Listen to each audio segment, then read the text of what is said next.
Kung sasalitaan lang, doon mahirap ka. Pero yung sabi mong, nandiyan na, makikita mo naman kasi sa body language ng tao rin eh. Oo.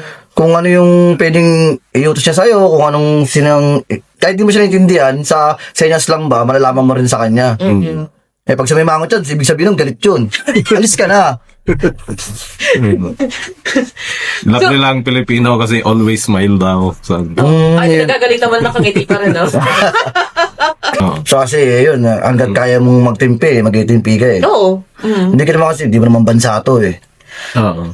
Tsaka ang pinaka-cue kasi dun, isipin mo na trabaho lang yan. Huwag mong daanin ng personal. Oo. Hindi yung personalan. Trabaho lang Kasi yan. pag nagpadala ka doon, ikaw rin magugutom eh. Ikaw rin yung maapektuhan. Oo, gutom ka dito ha. Pag nanakit ka, gutom ka. Oo. Sa ganun naman sila, pag nagalit sila, hindi naman sila personalan dyan. Oo. Mag-away sila, salita. Tapos agad, no? Halimbawa, out of shift na. Tapos na yung, Oo. yung pasok nyo. Wala na, kinabukasan wala na. Kinabukasan wala Wala na. na. Oo. Okay na.